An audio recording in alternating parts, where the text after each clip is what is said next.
Ya Allah, kami takut. Kalau saya sekarang tidak Engkau ampuni, ya Allah, mohon ampun ya Allah. Kalau Anda bertobat, akui pribadinya yang salah. Jangan bawa-bawa orang. Itu, ketawain aja habis semuanya.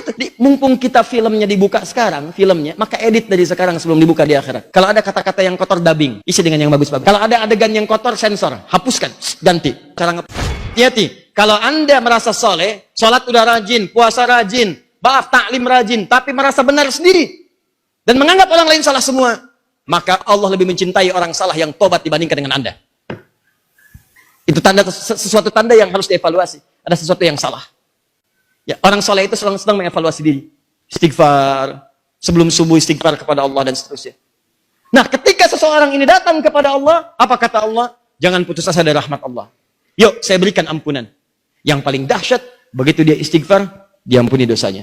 Bahkan ada yang ketika minta ampun, meninggal pada saat itu surga langsung dia dapatkan. Nah, sekarang pertanyaannya, apakah ayat rahmat yang dimaksudkan? Sehingga kita bisa mendapatkan keistimewaan dari sifat Al-Quran itu. Kalau Anda bertanya, ya Allah, bagaimana saya mendapatkan rahmat itu? Supaya diampuni dosanya. Maka Allah turunkan ayat-ayat rahmat. Wa nunazzilu minal Qur'ani ma huwa shifa'un wa rahmatun. Ini buka ayatnya. Bacakan. Mintakan kepada Allah. Mohon dengan khusyuk. Begitu kamu mohonkan, maka aku ampuni semua dosa-dosanya. Jadi, kenapa Al-Quran punya sifat rahmat salah satunya?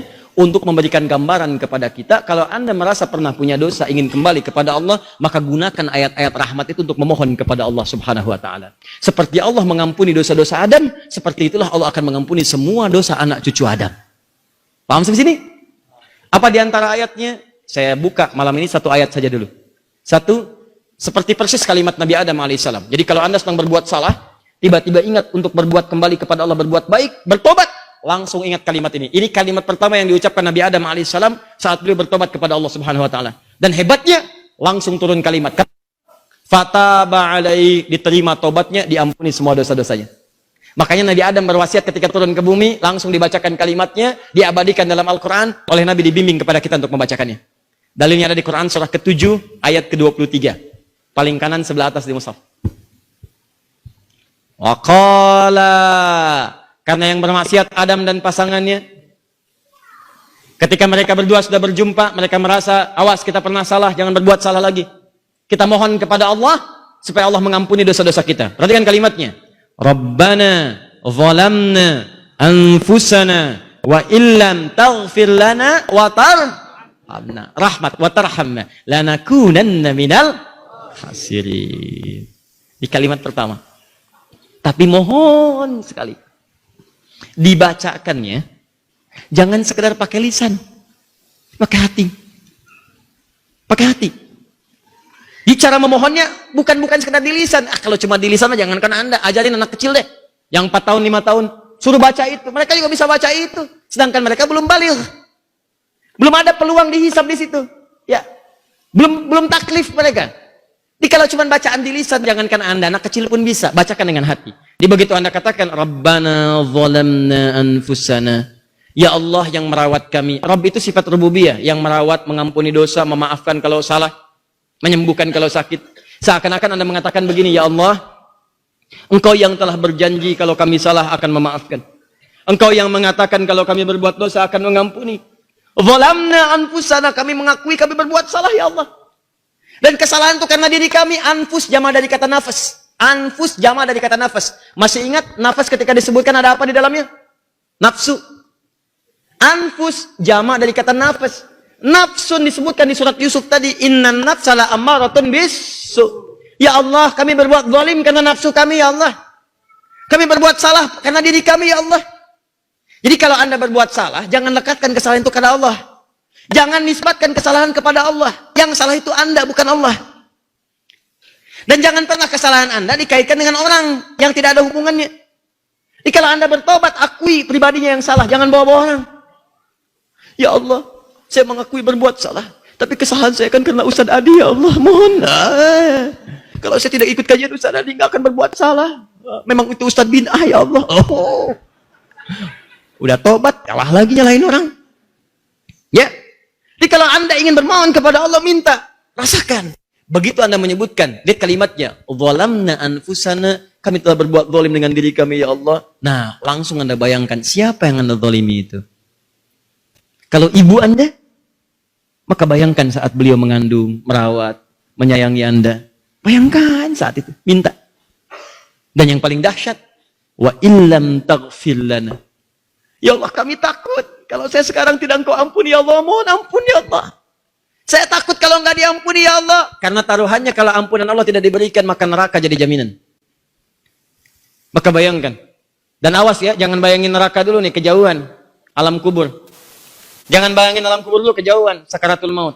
Orang yang dosanya belum pernah dia bertobat kepada Allah saat hidupnya, maka saat sakaratul maut akan ditampakkan dosa-dosanya.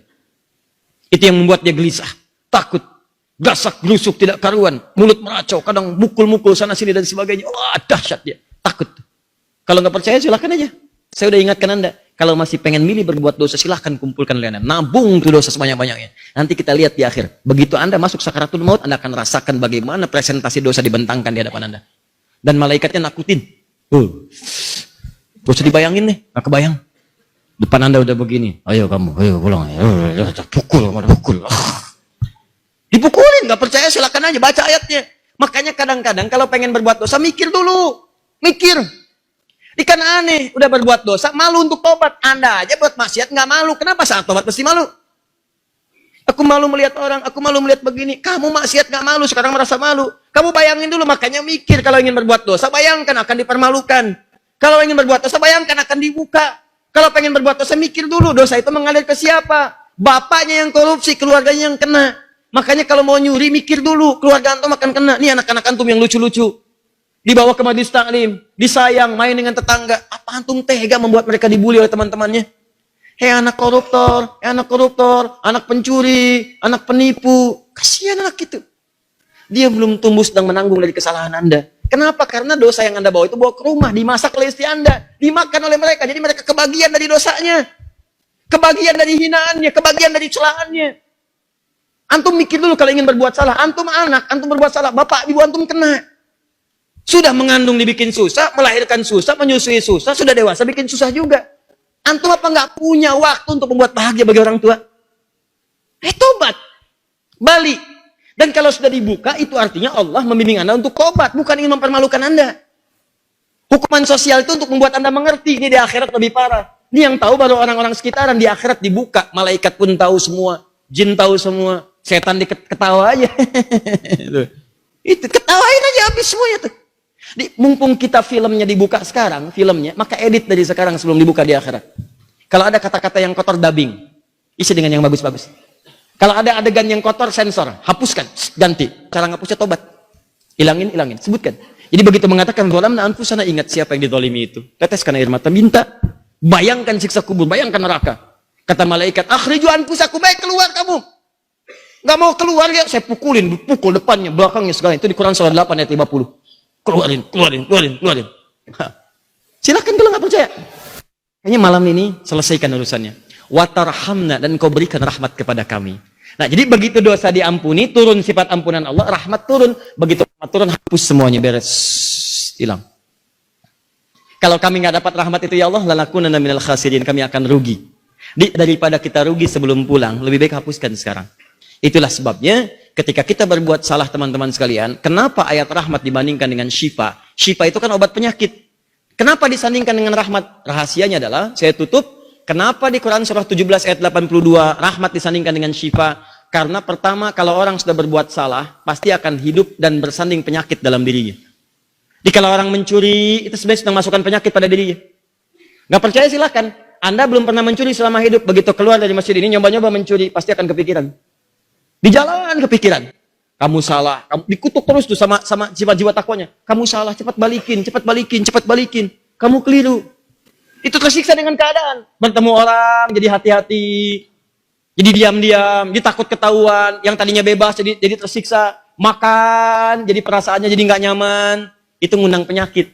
Makanya ketika antum diampuni dosanya oleh Allah, penyakit itu seketika dihilangkan. Seakan-akan dapat rahmat Allah, bonusnya syifa.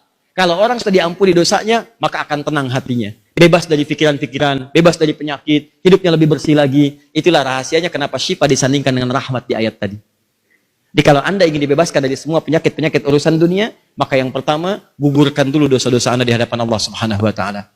Saya tutup, itu yang dimaksudkan kalimat Nabi Nuh di Quran surah 71 ayat 10 sampai dengan ayat 12. Ketika umatnya banyak berbuat salah, kata Nabi Nuh, "Faqultu astaghfiru rabbakum innahu kana ghaffara." Aku katakan pada umatku, kalian cepat istighfar, tobat. Allah akan mengampuni dosa kalian. Kalau sudah Allah ampuni, apa yang diberikan? Yursilis samaa 'alaikum midrara, maka hujan yang kering akan turun. Wa yumdidkum bi amwalin wa banina. Awas, dan Allah akan lipat gandakan harta kalian, anak-anak, keturunan sehat semua.